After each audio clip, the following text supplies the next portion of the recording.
আমি আপনার জান কবজ করার জন্য আসি নাই। তাহলে কেন আসিছেন? আজরাইল ডেকে বলে, আমি সবসময় কাজের মধ্যে ব্যস্ত থাকি, কারো না কারো জান কবজ করার জন্য আমি প্রস্তুত থাকি। আমি আসমান দিয়ে যাইতেছিলাম, এমন সময় অনেক ফেরেশতারা বলাবলি করতেছে আর গুণগান করতেছে, ওই দেখো ওই দেখো, জমিন দিয়া এক আল্লাহর ওলি হাইটা যায়। আরেক ফেরেশতা বলতেছে, আরে কেমন আল্লাহর ওলি হাইটা যায়, তার কি গুণ আছে? আরেক ফেরেশতা বলতেছে, তার বহু গুণ আছে, এর মধ্যে সবচেয়ে বড় গুণ একটি। কি গুণ? সে সর্বদা মৃত্যুর জন্য প্রস্তুতি নিয়ে থাকে, অর্থাৎ সর্বদা পাক পবিত্র ওযু অবস্থায় থাকে। অর্থাৎ যে কোনো সময় যদি আজরাইল আসে তার কোনো পেরেশানি নাই। আজরাইল বলতেছে, ও ভাই, আমি এখানে আসার কারণ, যখন ফেরেশতারা তোমার গুণগান গাইতেছে তখন আমার অন্তরের মধ্যে, আমার দিলের মধ্যে একটি আগ্রহ জন্ম নিল যে আল্লাহর ওলিটা সবসময় মৃত্যুর জন্য প্রস্তুতি নিয়ে থাকে।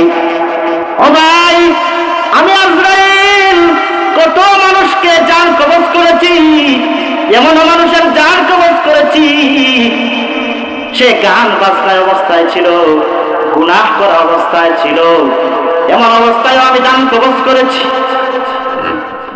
এই কারণে তোমাকে দেখার একটা আগ্রহ জন্মল, এই কারণে আমি এসে গেছি, প্রাণটা ভরে তোমাকে একটু দেখবো। ওগো আল্লাহর ওলি, শুনে রাখো, তোমার মৃত্যুর সময় এখনো হয় নাই।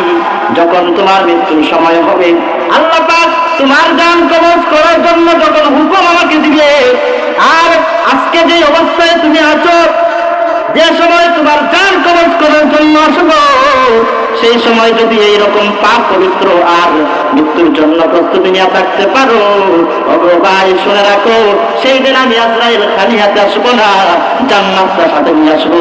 জান্নাতটা দেখায়া দেখাইয়া আস্তে করে তোমার জানটা কবজ করে নিয়ে যাবো। এই হলো আল্লাহ ওয়ালাদের প্রস্তুতি, এই হলো আল্লাহ ওয়ালাদের আল্লাহর প্রতি প্রেম, আল্লাহর প্রতি মহব্বত, আল্লাহর প্রতি ভালোবাসা।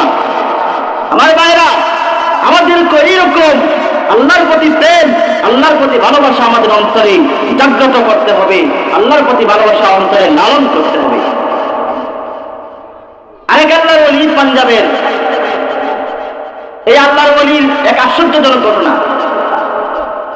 পাঞ্জাবের ভাগ ভেঙে যাইতেছে, আমাদের ভাটি এলাকায় যেরকম ভাগ ভেঙে গেলে পানি এসে আমাদের ফসলগুলোকে ডুবাইয়া নেওয়া যায়, ঠিক তেমনি ভাবে ওই এলাকায় এরকম হয় যে ভাগ ভেঙে গেলে ওনাদের ফসল আদি নষ্ট হয়ে যাবে।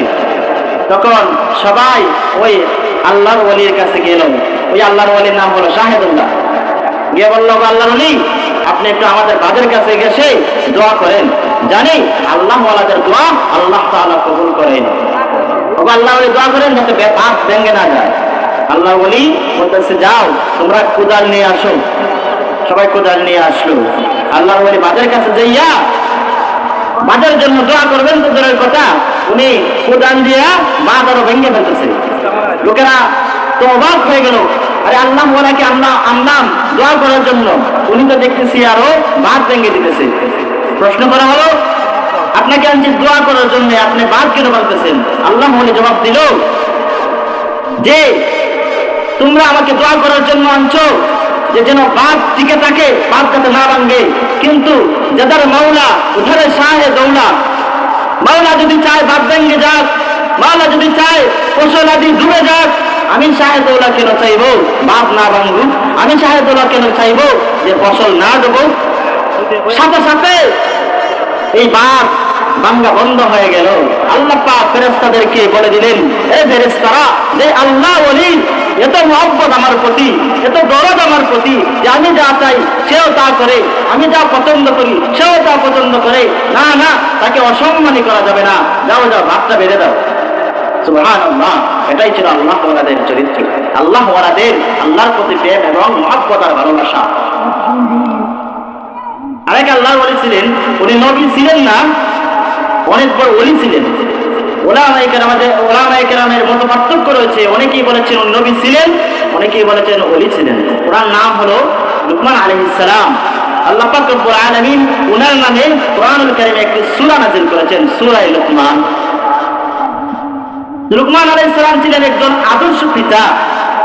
উনি ওনার সন্তানকে সব সময় ভালো ভালো নসিহত করতেন। বাবা হিসেবে এমন নসিহত করতেন, খুব গুরুত্বপূর্ণ নসিহত। এই নসিহতগুলো আল্লাহর কাছে এত ভালো লেগেছে, এত পছন্দ হয়েছে যে আল্লাহ পাক কুরআনুল কারীমের মধ্যে এই নসিহতগুলোকে তুলে ধরেছেন।